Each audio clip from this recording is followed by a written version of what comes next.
Hi, thank you so much for your question. You know I love talking about my husband. So this is in December 2018. It's when my husband and I first started talking.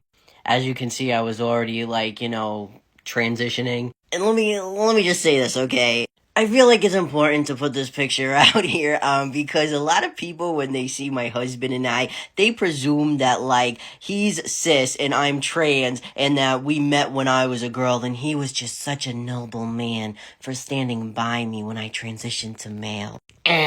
My husband met me, when I already was transitioning. I was on hormones for years. I had top surgery. And he's a trans man too, but he likes dudes. And he will eat it up. He'll be like, yeah, he'll just let people think that. What a heroic man.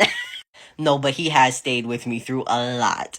So I ended up detransitioning, while we were still kind of talking, but we hadn't met in person yet. And the reason is my liver started to fail on testosterone.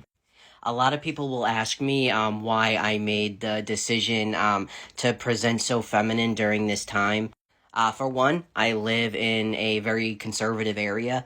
And believe it or not, going out like this, even covered in tattoos, even with king on my neck, was a lot safer at times than going out like this.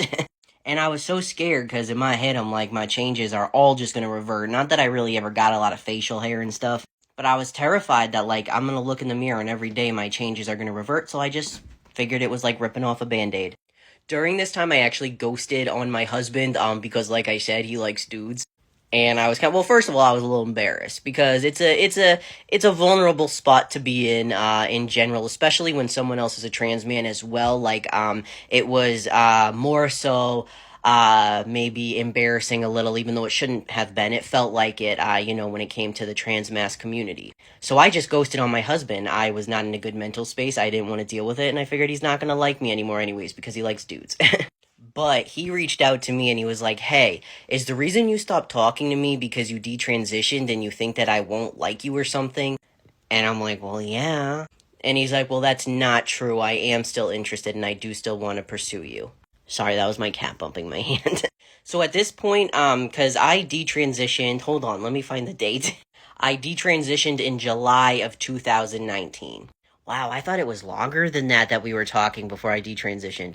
It seemed like it.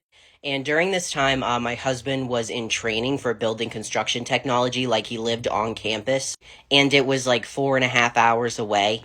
And the following year, when he was graduating, he was supposed to get transferred to some place in Maine or something, but it was very remote. I guess there was like hardly any cell service, and I think you had to fly a plane to even get to like the base of the training area or whatever.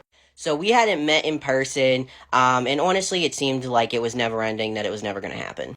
I kept ghosting on him because I was just not ready to settle down, and he was like definitely not ready to settle down because he had so much going on with his training, and it didn't seem like being together was going to be in the cards. Here's another picture of him, so cute. But honestly, I started to get restless. And the reason being, because he would not make it official until we met in person, which is a very reasonable request. However, it seemed like we were never going to meet in person. It was literally like, what, at this point, like 9 months of just like talking on the phone through FaceTime. And so finally, I just lost it. And listen, I do have to reiterate, neither one of us were at our best at this point. We've grown a lot individually and together. And so finally one day, you see what I did there? So finally one day, I was just like, I had just had it. I was like, listen, this is never going to happen. You know what I mean? Like, you're never going to make it official. We're never going to see each other in person. Like, let's just end it because it's not going anywhere. And I specifically said a line. I think it was like, the reason you don't want to be official is because you don't want all your other hoes to find out that we're talking. And my husband, oh my god, to my surprise, he was like, fine, I'm gonna be there tonight. And by this time, it was already like late at night. And he's like, I'm coming there tonight. You better be ready. And I'm telling you, when I make this trip, there is no more fighting. There was still more fighting. And then I'm like, oh fuck, because I was the one who really had hoes. But I was still so excited. He was finally coming to see me. But I was also very nervous. This is the exact night he came to see me. It was like, I want to say it was like 1 or 2 a.m. It was like really late. And we're both sober at this point. So like the only places that were open were bars and like McDonald's. So we picked McDonald's. I had such bad anxiety through this period because, detransitioning and everything, it was very stressful, and I had a lot of anxiety, especially being in public. So I told him ahead of time, I'm like, I don't know if I'm going to be able to sit in the restaurant. I might have to leave a few times. Like, I just have really severe anxiety. And when I met him, he, like I said, he felt so familiar. I've said it in other videos. Like, he felt just like a home away from home that, like, it just all went away. We talked so long that his friend that let him borrow the car, she was banging on the windows, like, hurry it up. We always joke that we had the most elaborate second date because my mother-in-law, I love my mother-in-law. Like, we're really close. We're really good friends. And she loves to travel. She's always down to travel, and she's worked in the hotel business for a really long time. So she always knows, like, the best places, the best deals, everything. And my husband got a hotel for us, near, like, where I live. And he got the hotel for the whole weekend, and we did so much, like, cool stuff. It was literally only our second date. But it was, like, the only time he had with me, because for one, he only had weekends, and for two, like, he was going away soon. There's my husband, me, my mother-in-law at a drag show. It was great. There's my husband and I. So, like I said, my husband and I, we weren't, like, at our best at this point yet. And this was, like, I don't know, it was part of our second date, I guess. The next day after the drag show was in Boston, and then we went to, like, this beautiful, like, botanical garden. And I'll never forget, okay, so my husband, like, he is a major introvert. Like, he'd be just as nervous as me, like, when we first met. And I'll never forget, like, he was texting one of his friends, like, a lot through this date. And looking back, like, now that I know my husband so well, I know it's just because, like, I think maybe he felt a little awkward. He didn't know what to say. Like, like I said, he's painfully introverted. But I was annoyed. I'm like, you never see me. Like, this is the weekend. Like, the only time I get to see you. Like, come on, stop. Like, focus on me. And because my husband is, like, so afraid of confrontation, and he does this all the time, he blocked them. And recently, by the way, we ran into them, and, like, they gave me an attitude, and I'm like, why are they giving me an attitude? I didn't even know who they were. Now I know, because it was that person. They think that I made my husband not speak to them. But he's such an introvert, he ain't gonna say shit. Recently, we had, like, a semi-conflict with somebody local, and I sat down with him, I'm like, what do we do? And he's like, honestly, baby, I don't know. This is a type of situation where usually I jump states. But anyways, we got in an argument over it. Like, it was a really heated argument.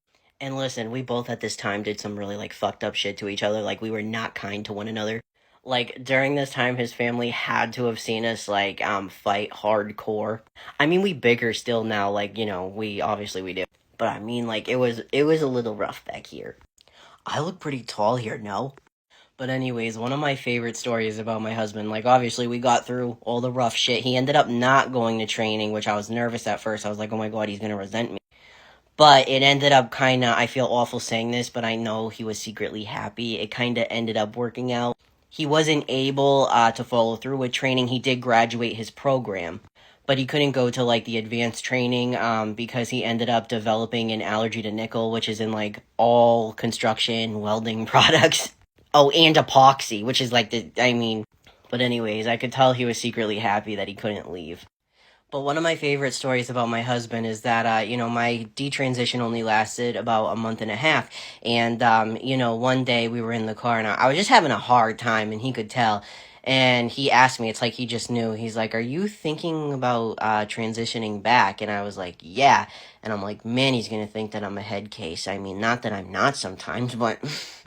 And so this dude literally, he took me right to Walmart. He bought me, like, clippers so I could shave my head. He bought me new drawers, new fucking, like, boxers, and new, basketball shorts, new beaters and everything.